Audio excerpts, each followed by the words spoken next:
Egli Tako do të rikthehet pas një dallge jo të lehtë që kaloi me mosgjetjen e gjuhës së përbashkët me Fifin, ku me sa duket vajzat nuk e gjetën atë kimin e përbashkët, edhe pse ishin një dyshe që solli dy këngë të bukura, kishin një adrenalin së bashku, gjë që e përcjellnin edhe kur ishin në festa, por edhe në rrjetet sociale, por rrugtimi i tyre aq që pati, por jo i Eglit, pasi ajo do të rikthehet pjesë e një labeli SBS Entertainment, ku në krye është Jetmir Agaj,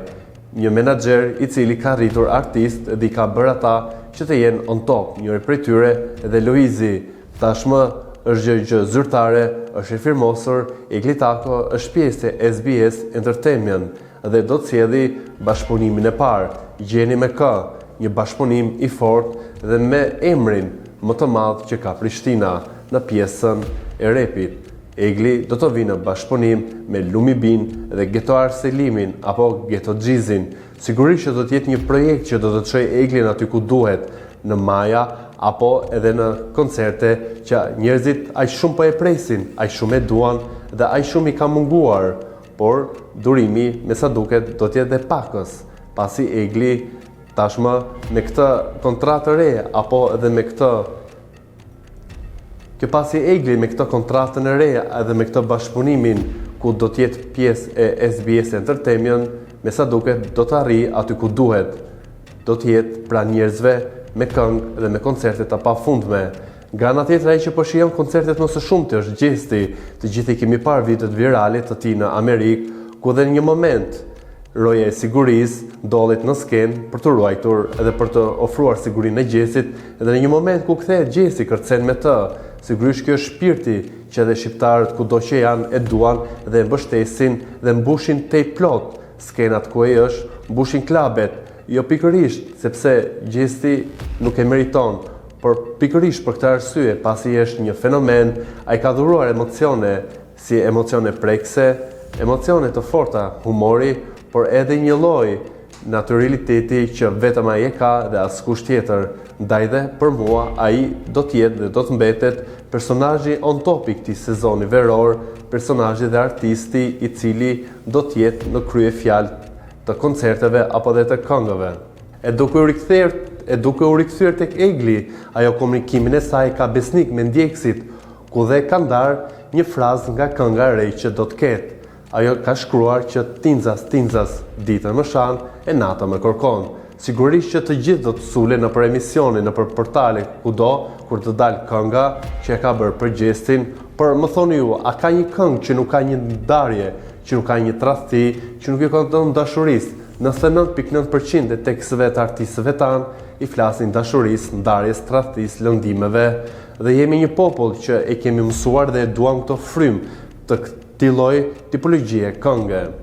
E do të rikthehem te gocat e mia që tashmë nuk mund të rri pa i komentuar. Do të flasim për Supernovën. Në prajmin e parë u eliminua Suela, një vajza.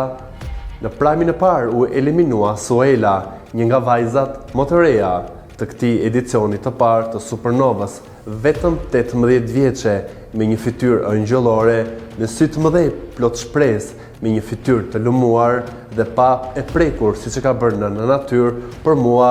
ishte jo një vendim i dur që Suela të linte garën, por këto janë gjëra që ndodhin. Me rëndësi është që ajo shpreh mirënjohëse dhe për mua mirënjohja është vlera dhe fuqia dhe karta që të hap ty çdo rrugë për aty ku ti dëshiron që të jesh. E duke mbetur tek Supernova, gocat me njëra tjetrën kanë filluar dhe ato aleancat në ndarjet e grupeve. Shikojmë një lloj rivaliteti mes tyre për të kapur, le të themi, tashmë të quajtur prime, ku dominon debatet për edhe kunjet midis tyre. Në ditët në vijim do të shikojmë edhe se sa janë zhvilluar vajzat në raport me kamerën, me fotografinë apo edhe me pasarelën. Por ajo që kanë nxit, por ajo që ka pasur një lloj debati është që në photoshooting e parë që vajzat kishin, ku model ishte Meriton Mjekiçi, disa u kompleksuan, madje edhe vajzat që në një pamje të parë janë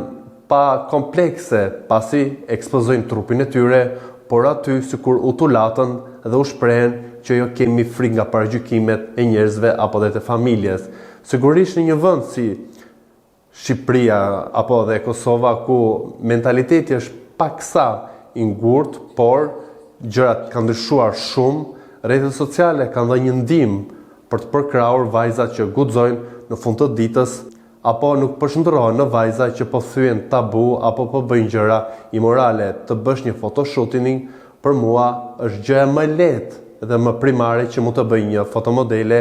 siç e tregoi edhe Ainura, vajza e cila ka ardhur nga Kazakistani dhe fitoi prajmin e parë të fotos më të mirë, pasi ajo nuk e ka një kompleks dhe vajzat duhet të çlirohen dhe ta shikojnë këtë si një sfidë, pasi janë aty pikërisht